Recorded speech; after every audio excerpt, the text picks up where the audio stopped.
अस्सलाम वालेकुम, मैं हूं तैयब और आप देख रहे हैं सैमली टीवी। दोस्तों, आज हम आपको कुछ ऐसे फूल पौधे दिखाएंगे जो रियल में काफी ज्यादा चीजों के साथ मिलते हैं। और दोस्तों, आपको इस वीडियो में काफी ज्यादा मजा आने वाला है और आपको भी काफी ऐसे फूल और पौधों के बारे में पता चलने वाला है। तो आइए दोस्तों, हम अपनी वीडियो शुरू करते हैं। अगर दोस्तों आपने अभी तक हमारे चैनल को सब्सक्राइब नहीं किया तो जल्दी से लाल बटन को दबा दें और साथ लगे बेल आइकन को भी दबा दें ताकि हर नई आने वाली वीडियो सबसे पहले आप तक पहुंचे। नंबर 1 दोस्तों, ये होंठों के जैसे दिखने वाला फूल है और ये सिर्फ होंठों के जैसे दिखता ही नहीं बल्कि इसका रंग भी लाल है और ये फूल इंसानों के होंठों से काफी ज्यादा मिलता जुलता है। नंबर 2 दोस्तों, ये क्या है? दोस्तों, दिखने में तो ये एक इंसानी खोपड़ी का कंगाल लगता है, मगर दोस्तों ये एक फूल ही है जो अंदर से लाल होने की वजह से काफी खतरनाक लगता है। इस फूल को कोई भी हाथ लगाने से पहले कई बार सोचेगा, मगर फिर भी इस फूल को कीड़े मकोड़े और मधुमक्खियां वगैरह इसके अंदर वाले हिस्से को खा जाती हैं। नंबर 3 दोस्तों, ये फूल एक बतख के जैसे दिखता है और इसे देखकर ऐसा लगता है कि दरख्त पर एक छोटी सी बतख बैठी हो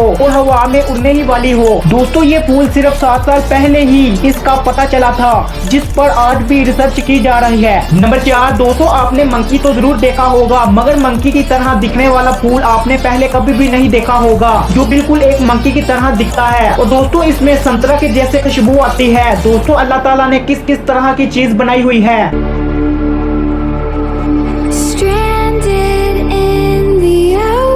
नंबर 5 दोस्तों, इस पौधे पर ऐसा लगता है कि कोई मधुमक्खी बैठ गई हो, मगर दोस्तों ये एक फूल है जो बिल्कुल एक मधुमक्खी की तरह दिखता है। मगर दोस्तों, सबसे बड़ी बात तो ये है कि ये फूल आवाज भी निकालता है, जिस पर आज भी साइंसदान रिसर्च कर रहे हैं, मगर अभी तक किसी को भी पता नहीं चल पाया आखिर एक फूल मधुमक्खी की आवाज कैसे निकाल सकता है। ये वाकई में ही काफी हैरानगी की बात है। नंबर 6 दोस्तों, ये फूल एक बगले के जैसे दिखता है। अगर बगला उड़ रहा हो तो काफी ज्यादा एक ही जैसे लगते हैं। दोस्तों, ये फूल यूरोप जैसे ममालिकों में पाए जाते हैं। दोस्तों, ये दिखने में भी काफी ज्यादा खूबसूरत नजर आते हैं। दोस्तों, कैसी लगी आज की हमारी ये वीडियो कमेंट करके जरूर बताएं। और अगर दोस्तों आपको हमारी वीडियो पसंद आई हो, लाइक शेयर, चैनल को सब्सक्राइब और साथ लगे बेल आइकन को ऑल पर कर दें। और अब मिलते हैं हम आपको अगली वीडियो में। आप अपना बहुत सा ख्याल रखिएगा। तब तक के लिए खुदा हाफिज।